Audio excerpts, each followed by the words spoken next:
दिया।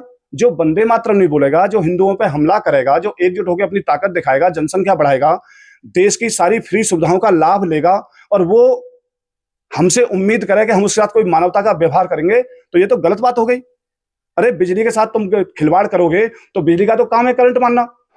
नमस्कार, मेरी मौजूदगी अभी मथुरा में है और आपको एक प्रकरण का पता होगा जो काफी चर्चा में प्रकरण चल रहा है, राया का। और मेरे साथ हैं ललित कुमार कर्मयोगी, जो कि आज पुलिस के द्वारा हिरासत में लिए गए थे और राया थाने का घेराव किया गया। वो संगठन से, इनका जो संगठन है उससे जुड़े लोगों के द्वारा, जो एक्स आर्मी मैन है और वहाँ के जो क्षेत्रीय लोग हैं, ग्रामीण है, उनके द्वारा घेराव किया गया। उसके बाद में पुलिस को बैकफुट पर आना पड़ा और इनकी रिहाई करनी पड़ी। मेरे साथ है, मैं इनके पास पहुंचा हूं, बातचीत करूंगा कि पूरा घटनाक्रम क्या रहा, क्या कुछ कहिए। जी, मैं आपको और आपके सभी जो टीम है उसको धन्यवाद दूंगा कि आप उस मुद्दे को उठा रहे हैं समाज के बीच में जिस मुद्दे को लोग नजरअंदाज कर देते हैं। लोग कह रहे हैं कि बहुत सारे लोग हिंदू मुसलमान कर रहे हैं। भाई हम नहीं कर रहे, ना हम हिंदू मुसलमान करना चाहते। हम तो सभी के पक्षधर हैं। जो भी देश के साथ है, जो देश के विकास में साथ है, हम उसके पक्षधर हैं। लेकिन जो देश में गजबाए हिंद करना चाहते हैं, जो जनसंख्या बढ़ा के भारत को गुलाम बनाना चाह रहे हैं, हम उनका साथ कैसे दे दें? यदि वो एकत्रित होकर हमारे घरों पर हमला करेंगे और उसके बाद में यदि हमारी एफआईआर नहीं लिखी जाएगी और हम एफआईआर कराने के लिए एकजुट होकर हम जाते हैं वहां पे और हम अपना पक्ष रखते हैं प्रशासन के सामने कि भाई इनकी एफआईआर लिखी जाए, तो इसमें हमने कौन सा दोष कर दिया, कौन सा गुनाह कर दिया हमने? अरे कह दो इस बात को कि मरने वाला मरता रहेगा, कोई उसके साथ मत आओ, तो हम क्यों जाएंगे किसी के साथ? अरे हम भी तो इसी देश के नागरिक हैं। यदि किसी के साथ, हमें किसी धर्म संप्रदाय मजहब से कोई मतलब नहीं है, हम सबके साथ हैं, चाहे वो कोई भी हो। हम चेहरा देख के नहीं आते। आप जहां भी मुझे सुन रहे हो, आप कभी मुझे एक बार याद करना, मैं आपके साथ जरूर आऊंगा, पर मुझे बुलाने से पहले ये देख लेना, क्या आप देश के विकास में साथ हो? क्या आप भारत माता की जय बोलते हो? क्या आप वंदे मातरम बोलते हो? यदि आपकी ये सारी शर्तें पूरी हैं और आप ये करते हो तो हम आपके साथ हैं। और हम नहीं साथ हैं, हमारे संगठन के, हमारे देश के हर आदमी आपके साथ हैं। यदि तुम वंदे मातरम नहीं बोलोगे और हमसे सहानुभूति लेना चाहोगे तो हम तुम्हें सहानुभूति कैसे दे दें? मेरे भाई, मेरा वश नहीं चल रहा है। अगर मेरा वश चले और मेरे सामने कोई वंदे मातरम ये कहे कि मैं वंदे मातरम नहीं कहूंगा, तो यदि मेरे पास में कोई पावर हो तो मैं जब बताऊं कि तुम वंदे मातरम, तुम्हारी रूह बोलेगी। यहां दो ही काम होंगे। 1947 का देश में वो कानून लगा दो जिसके आधार पर देश का बंटवारा हुआ था। जिन्होंने पाकिस्तान मांगा था और जो वंदे मातरम नहीं बोलना चाहते उन्हें भेज दो पाकिस्तान। अरे हम तो उसके साथ रहेंगे जो भारत के विकास में साथ है, जो एकता, अखंडता, संप्रभुता के साथ है। चलिए, ये तो ठीक रहा। मैं ये जानना चाहूंगा कि कल आपने जो बयान दिया, वो बयान काफी तेजी से वायरल हुआ। कुछ लोग, ये समझिए कि बहुत लोग आपके समर्थन में है और 1 मिलियन 10 लाख लोग आपको देख चुके हैं, उस बयान को समर्थन कर रहे हैं। 50,000 से ज्यादा लोग उसको फॉरवर्ड कर चुके हैं। अच्छा, आज का घटनाक्रम क्या रहा? पुलिस आती है, आपको हिरासत में लेती है, क्या कुछ था? देखो, पुलिस आई थी। पुलिस की मजबूरी है कि जब हमने पुलिस को समय दिया था कि हम आपको आज तक का टाइम दे रहे हैं, या तो उस पर कार्रवाई करो, अन्यथा आज हम वहां कोई आंदोलन करेंगे, तो पुलिस का आना स्वाभाविक था। क्योंकि अपने जिले में महामहिम राष्ट्रपति आ रही हैं, उनकी व्यवस्था में सब लगे हुए हैं, तो वो भी नहीं चाहते थे कि ऐसा कुछ उग्र आंदोलन हो। और सच बताऊं तो हम भी कोई ऐसा आंदोलन नहीं करना चाह रहे थे और ना हम करेंगे भविष्य में।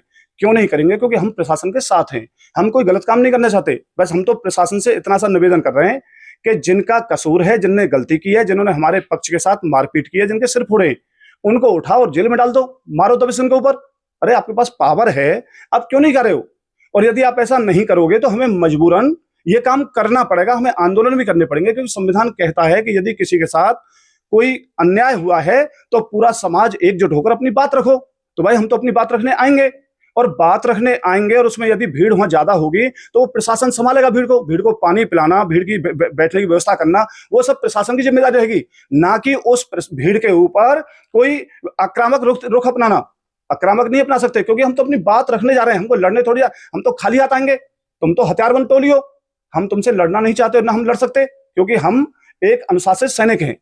बस हमारा इतना सा ही कहना है कि आज जो मुझे पुलिस ने उठाया था, और सच में उसने उठाया नहीं था, शायद उसने नजरबंद किया होगा। हाँ, यहाँ पुलिस से एक त्रुटि हो गई कि वो मुझे उठा के अपने साथ ले गए। अगर उन्हें नजरबंद करना था, उन्हें लगता था कि मैं ऐसा कुछ कर रहा हूं, तो मुझे घर पे ही नजरबंद कर देते, तो उनकी भी मान मर्यादा रह जाती और मेरा भी सम्मान रह जाता। लेकिन जब उन्होंने मुझे घर से उठाया तो जो मेरे साथ लाखों लोग जुड़े हुए हैं, तो उनको ऐसा लगा कि शायद पुलिस ने कुछ गलत कर दिया है। तो मैं बस इतना ही कह रहा हूं कि किसी को हल्के में नहीं लेना चाहिए। सब कहीं ना कहीं जुड़े होते हैं। जो लोग मुझे उठा के ले गए वो भी सामाजिक आदमी है, वो भी हमारे परिवार से आते हैं। तो कभी कभी सोच लिया करो कि ऐसी जगह क्यों हाथ लगाओ कि जो निर्दोष है, जो पीड़ितों के साथ खड़ा है, जिसका कोई धर्म से संप्रदाय से मतलब नहीं है, जो निष्पक्ष लड़ाई लड़ रहा है, क्यों उसके साथ ऐसा कर रहे हो? अच्छा भाई साहब, एक सवाल ले लेता हूँ कि आपका जो कल का बयान जो वायरल है, उसमें पुलिस को लगा कि शायद उस बयान के बाद में शांति व्यवस्था भंग हो सकती है।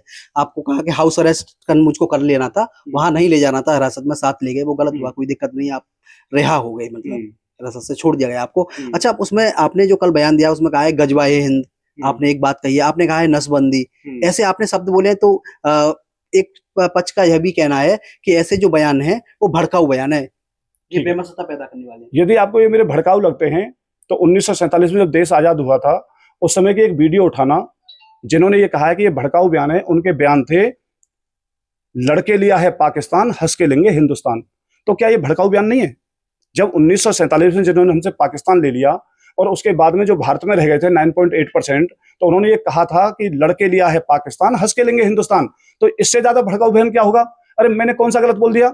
जो वंदे मातरम नहीं बोलेगा, जो हिंदुओं पे हमला करेगा, जो एकजुट होकर अपनी ताकत दिखाएगा, जनसंख्या बढ़ाएगा, देश की सारी फ्री सुविधाओं का लाभ लेगा और वो हमसे उम्मीद करे कि हम उसके साथ कोई मानवता का व्यवहार करेंगे, तो ये तो गलत बात हो गई।